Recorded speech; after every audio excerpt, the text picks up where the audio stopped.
Hello అండి, welcome to షయం. నా ఛానల్లో డిఎస్సి సంబంధించిన బయాలజీ కంటెంట్ యొక్క క్లాసెస్ అనేవి చెప్తున్నానండి. అన్నీ కూడా తప్పకుండా వాచ్ చేయండి. అలాగే లాస్ట్ క్లాస్లో మనం AP DSC biology content syllabus అనేది డిస్కస్ చేసాము. ఇప్పుడు ఆ సిలబస్ బయాలజీ కంటెంట్లో ఫస్ట్ టాపిక్ వచ్చేటప్పటికి అవర్ ఫుడ్. ఇది మనకి 6th క్లాస్లో ఉంటుంది. దీని గురించి మనం డిస్కస్ చేద్దామండి. అసలు అవర్ ఫుడ్ అంటే ఏంటి? మన ఆహారం ఏ రూపంలో తీసుకుంటున్నాము, అలాగే దాన్ని మనం ఎంతవరకు యూటిలైజ్ చేసుకుంటున్నాం అనేది మనకి వీటిలో ఉంటుంది. ఇందులో వచ్చినట్టు మనకి అవర్ ఫుడ్లో కాంపోనెంట్స్ ఆఫ్ ఫుడ్,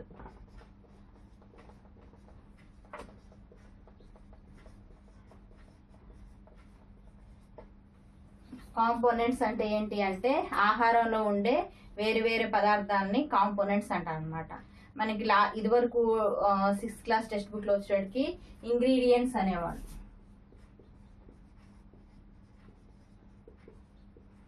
ఇంగ్రీడియంట్స్ అంటే ఒక ఆహార పదార్థం తయారు చేస్తున్నాం అంటే, ఫర్ ఎగ్జాంపుల్ రైస్ తయారు చేస్తున్నాం అంటే వాటిలో ఏమేమి పదార్థాలను మనం వేస్తున్నామో వాటిని ఇంగ్రీడియంట్స్ అంటారు అనమాట. ఫర్ ఎగ్జాంపుల్ అన్నం వండటానికి రైస్, వాటర్ని వేస్తాం అంటే ఇక్కడ రైస్ని ప్రిపేర్ చేయడానికి రైస్, వాటర్ అనేవి ఇంగ్రీడియంట్స్ అన్నమాట.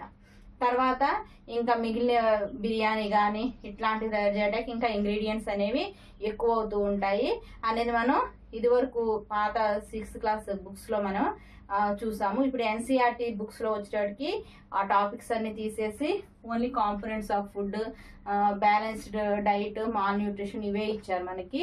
కాకపోతే అక్కడక్కడ మనకి ఆ లైన్స్ కూడా మనకి టచ్ చేశారు కాబట్టి ఒకవేళ మనకి ఇంగ్రీడియంట్స్ అనేవి ఎక్కడన్నా మనకి బిట్ అడిగితే గనక the materials which are required to prepare food material are called ingredients అనేది మనం ఒకసారి గుర్తుపెట్టుకోవాలి. ఆ బిట్ కూడా మనకి ఈ బుక్లో ఉందన్నమాట, 6th క్లాస్ టెక్స్ట్ బుక్లో ఉందన్నమాట. ఇప్పుడు కాంపోనెంట్స్ ఆఫ్ ఫుడ్ వచ్చి అలాగే ఈ ఇంగ్రీడియంట్స్ మనకి 3 టైప్స్. ఒకటి ఏంటి అంటే ప్లాంట్ సోర్స్,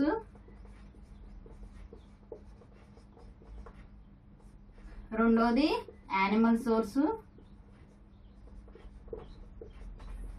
ఇంకోటి అదర్ సోర్స్. ప్లాంట్ సోర్స్ అంటే ప్లాంట్స్ నుంచి వచ్చే వాటినేమో ప్లాంట్ సోర్స్ ఇంగ్రీడియంట్స్ అంటాం. ఫర్ ఎగ్జాంపుల్ మొక్కల్లోంచి వచ్చే పదార్థాలు, స్టెమ్ నుంచి వస్తుందా, రూట్ నుంచి వస్తుందా, వీటిని ప్లాంట్ సోర్స్ అంటారు. యానిమల్స్ నుంచి వచ్చేవి ఫర్ ఎగ్జాంపుల్ ఎగ్, హనీ చాలా మందికి డౌట్ రావచ్చు, ప్లాంట్ నుంచి వస్తుందా యానిమల్ నుంచి వస్తుందా అని. కానీ అక్కడ ఆ హనీ అనేది ప్లాంట్ నెక్టార్ నుంచే వస్తుంది, కానీ ఆ హనీ బీ గనక దాన్ని హనీ కింద మార్చకపోతే మనకి అది హనీ అవ్వదు. కాబట్టి హనీ అనేది యానిమల్ సోర్స్ నుంచి వస్తుంది. అలాగే ఫిష్, మీట్ ఇవన్నీ కూడా మనకి యానిమల్ సోర్స్ కిందకి వస్తాయి. తర్వాత అదర్ సోర్స్ వచ్చేటికి సాల్ట్ అటు ప్లాంట్ నుంచి రాదు, యానిమల్ నుంచి రాదు, కానీ ఎక్కడి నుంచి వస్తుంది? సీ నుంచి వస్తుంది కాబట్టి అది అదర్ సోర్స్. అలాగే వాటర్ కూడా మనకి అదర్ సోర్స్. మనం ఇదివరకు మనం టీచ్ చేసినప్పుడు కానీ 6th క్లాస్ బుక్స్లో మనం ఇవన్నీ కూడా డిస్కస్ చేసేవాళ్ళం పిల్లలతోటి. ఏది plant source, animal source, other source, ఇవి అక్కడక్కడ టచ్ చేశారు కాబట్టి ఒకసారి అవి కూడా మనం గుర్తు తెచ్చుకుంటే వీటికి సంబంధించి ఏమైనా బిట్స్ ఇస్తే కనుక మనం ఆన్సర్ చేసేలాగా ఉండాలన్నమాట. తర్వాత ఇక్కడ మనకి కాంపోనెంట్స్ ఆఫ్ ఫుడ్ వచ్చేటప్పుడు మనకి ఎన్ని టైప్స్? 3 టైప్స్. ఫస్ట్ వచ్చేటికి కార్బోహైడ్రేట్స్, తర్వాత వచ్చేటికి ప్రోటీన్స్, తర్వాత వచ్చేటికి ఫ్యాట్. తర్వాత ఇవన్నీ కూడా మేజర్ కాంపోనెంట్స్ అంటే మన ఆహారంలో ఎక్కువ పదార్థాలు తీసుకునేవి ఈ 3. తర్వాత మైన్యూట్ గా తీసుకునేవి ఏంటి అంటే వైటమిన్స్. ఓకే, ఈ కార్బోహైడ్రేట్స్, ప్రోటీన్స్, ఫ్యాట్స్ ఈ 3 కూడా మేజర్ కాంపోనెంట్స్. వీటితో పాటు మైనర్ కాంపోనెంట్స్ వచ్చేటికి వైటమిన్స్, మినరల్స్. ఇవి తక్కువ మోతాదులో మనకి ఆహారం ద్వారా మనకి వస్తాయి అన్నమాట. These are the components of the food. ఈ కాంపోనెంట్స్ ఆఫ్ ఫుడ్ అవి వాటి యొక్క పని ఏంటి, అవి ఏ ఆహార పదార్థాల్లో ఉంటాయి అనేది ఇవి మనం చూద్దాం. కార్బోహైడ్రేట్స్.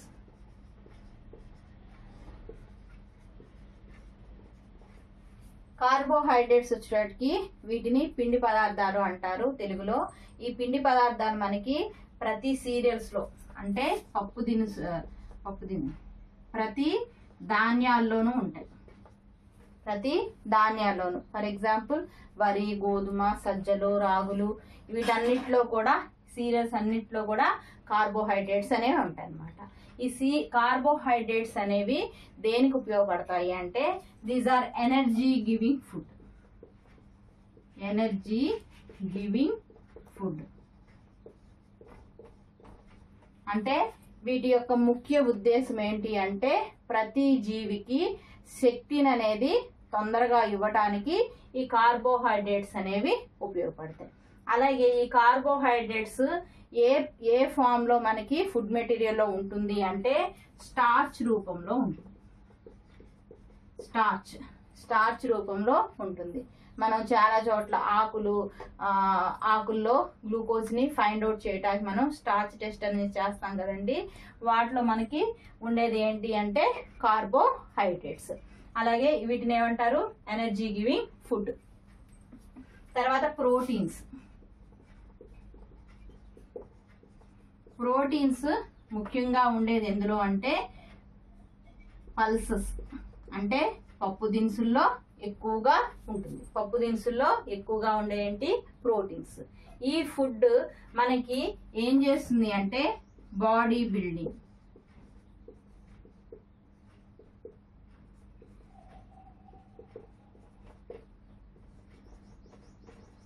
అంటే మన దేహంని ఈ నిర్మాణం అంతా జరిగేది ఈ ప్రోటీన్స్ వల్లే జరుగుతుంది. ఓన్లీ కార్బోహైడ్రేట్ ఫుడ్ తీసుకున్నంత మాత్రాన పెరగరు. అంటే ఓన్లీ అన్నం ఒక్కటే తింటే ఆ వ్యక్తి ఆ బాడీ అనేది పెరగదన్నమాట. ఓన్లీ ప్రోటీన్స్ ఉన్నప్పుడు మాత్రమే బాడీ బిల్డింగ్ అనేది జరుగుతుంది. అంటే ఈ యానిమల్ ప్రోటీన్ కింద మారటానికి ప్రోటీన్ ఫుడ్ అనేది కంపల్సరీ తీసుకోవాల్సిందే. తర్వాత ఫ్యాట్స్. ఈ ఫ్యాట్స్ వచ్చేటప్పుడు మనకి ఆయిల్ వీటిలో ఉంటుంది. అలాగే కొన్ని ప్లాంట్ ఇంగ్రీడియంట్స్ లో కూడా ఉంటాయి. For example groundnut, sunflower, ఇవన్నీ కూడా మస్టర్డ్ వీటన్నిటిలో కూడా మనకి ఫ్యాట్ రూపంలో ఉంటుంది. ఈ ఫ్యాట్స్ వచ్చేటప్పటికి ఇది కూడా మనకి energy giving food.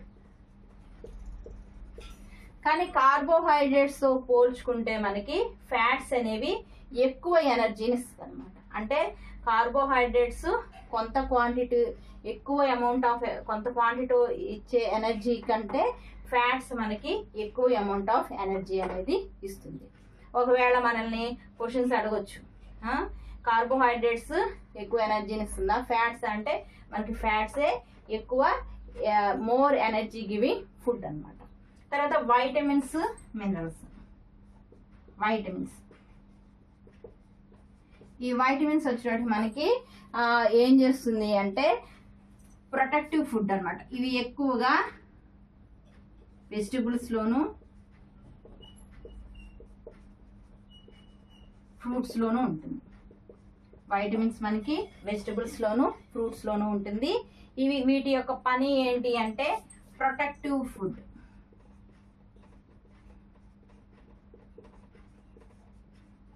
Protective food అంటేనే మనకు అర్థమైపోతుంది ఏంటి, వేరే చాలా వ్యాధుల నుంచి మన దేహాన్ని కాపాడటానికి ఉపయోగపడేదే ఈ వైటమిన్స్. తర్వాత మినరల్స్.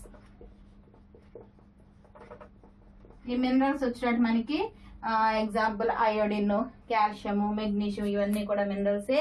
ఈ మినరల్స్ డిఫరెంట్ మెటబాలిక్ యాక్టివిటీస్ పనిచేయటానికి ఉపయోగపడతాయి అన్నమాట.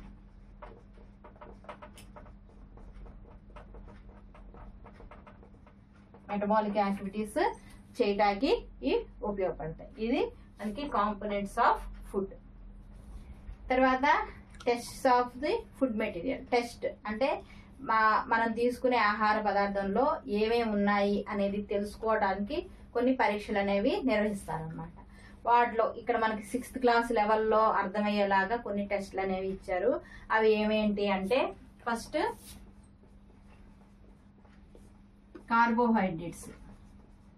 కార్బోహైడ్రేట్స్ కి స్టార్చ్ టెస్ట్ అన్నమాట. అందులో ఉపయోగించే సొల్యూషన్ ఏంటి అంటే iodine solution.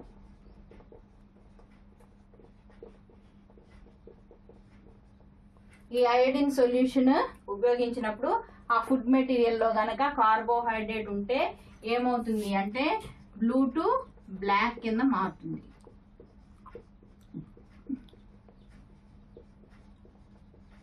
Blue to black colour లోకి చేంజ్ అవుతుంది. తర్వాత ప్రోటీన్స్ యొక్క టెస్ట్ వచ్చేటప్పుడు మనకి సోడియం హైడ్రాక్సైడ్,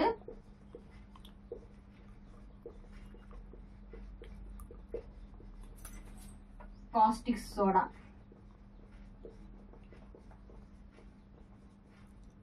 రెండు సొల్యూషన్స్ ని గనక ఆ ఫుడ్ మెటీరియల్ లో కలిపితే మనకి వైలెట్ కలర్ లోకి వస్తుంది అన్నమాట.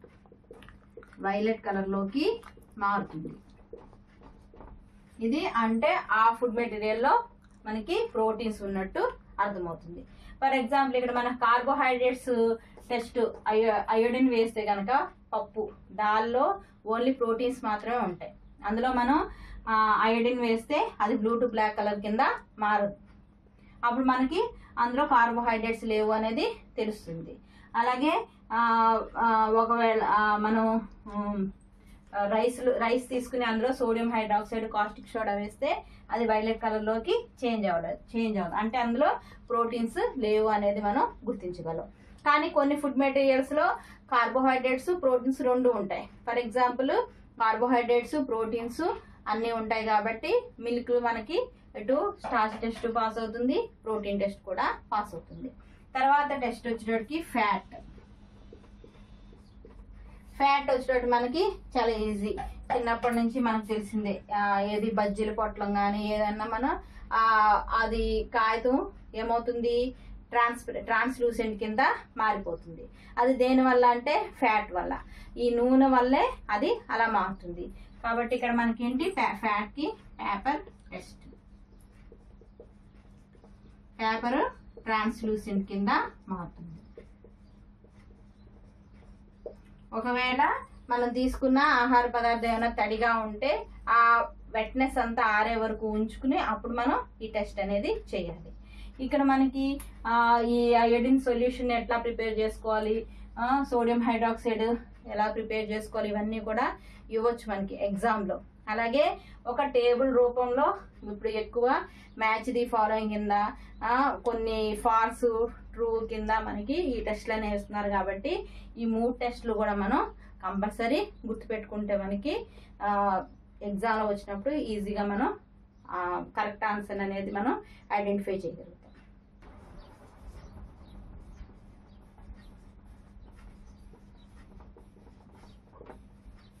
బ్యాలెన్స్డ్ డైట్ మనకి తర్వాత కాంపోనెంట్స్ తర్వాత వచ్చింది బ్యాలెన్స్డ్ డైట్. బ్యాలెన్స్డ్ డైట్ అంటే ఏంటి? మనం ఒక వ్యక్తికి ఇందాక మనం చెప్పుకున్నాం ఫ్యాట్స్ ఎక్కువ ఎనర్జీని ఇస్తుంది కార్బోహైడ్రేట్స్ కంటే అనేసి. ఓన్లీ ఫ్యాట్స్ తింటూ ఉంటే మనకి ఎక్కువ ఎనర్జీ వచ్చేస్తుంది కదా అనేసి ఓన్లీ ఫ్యాట్సే తినేసాం అనుకోండి, అప్పుడు ఏమవుతుంది కార్బోహైడ్రేట్స్ అందవు, ప్రోటీన్స్ అందవు. అప్పుడు వాళ్ళకి బ్యాలెన్స్డ్ డైట్ అనేది అందదనమాట.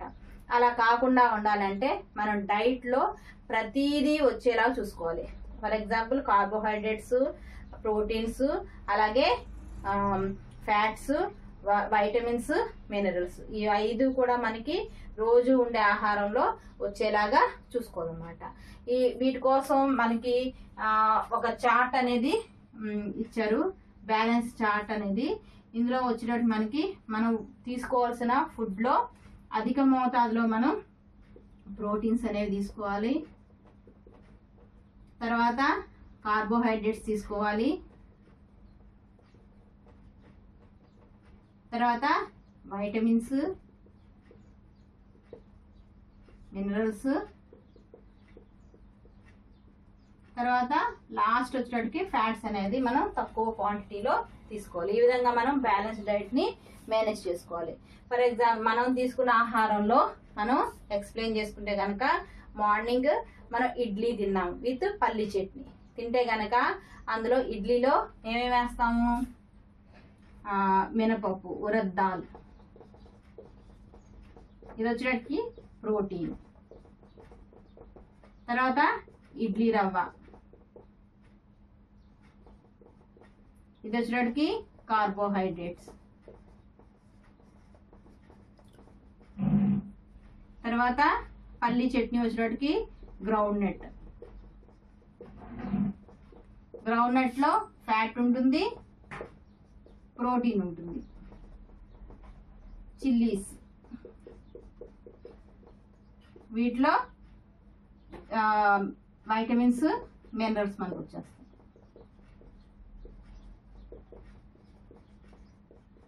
ఈ విధంగా మన ఇండియన్ ఫుడ్ లో, ఇండియన్ డైట్ లో బ్యాలెన్స్డ్ డైట్ అనేది మనం ఫాలో అవుతున్నాం.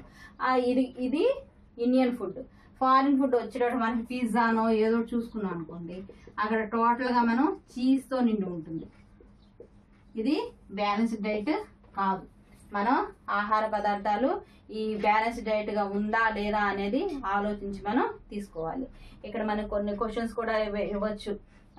ఆహార పదార్థాల్లో ఫర్ ఎగ్జాంపుల్ ఒక అమ్మాయి రోజు ఓన్లీ ఫ్రూట్స్ వెజిటబుల్సే ప్రొటెక్టివ్ ఫుడ్ కదా అని ఆహార పదార్థాలనే తీసుకుంటుంది.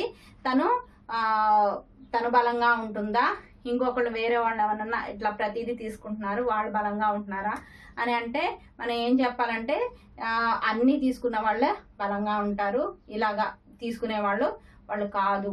ఇందులో మనకి క్వశ్చన్ ఎలా ఇస్తారంటే if Rani eats only vegetables ఈ షీ విల్ బి యాక్టివ్ అని ఇస్తారు. అంటే రాణి ఓన్లీ వెజిటబుల్స్ తింటే తను యాక్టివ్గా ఉంటుందా అంటే మనకి ఇక్కడ కార్బోహైడ్రేట్స్ ఇవి అందట్లేదు కాబట్టి తను వీక్గా ఉంటుంది అనేది మనం రాయవలసి ఉంటుంది. ఇలాగా మనకి కొన్ని క్వశ్చన్స్ అనేవి ఇస్తారనమాట. తర్వాత డెఫిషియన్సీ డిసీజెస్.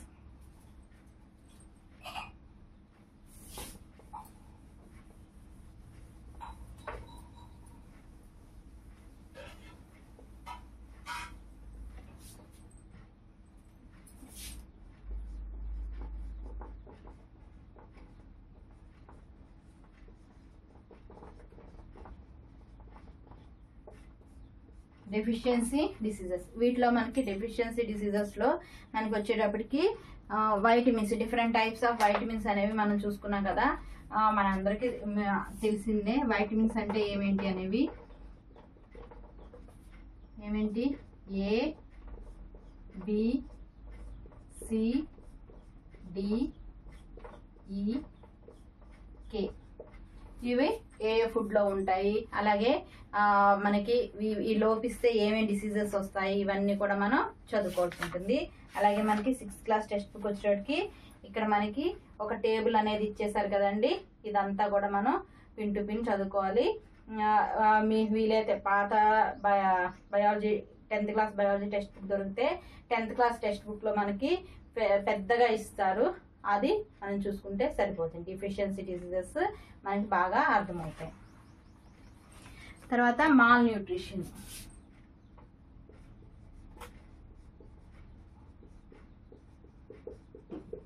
మాల్ న్యూట్రిషన్ అంటే ఇక్కడ మనకి ఏవైనా ఆహార పదార్థాలు తక్కువైతే వచ్చే డిసీజెస్ ని మాల్ న్యూట్రిషియస్ డిసీజ్ అంటారు. వీటిలో వచ్చేటట్టు మనకి ఇప్పుడు లేటెస్ట్ బుక్ లో మనకి ఇవ్వలేదు కానీ లాస్ట్ పాత టెక్స్ట్ బుక్స్ లో అయితే మనకి ఇచ్చారండి. వాటిలో కార్బోహైడ్రేట్స్ కనుక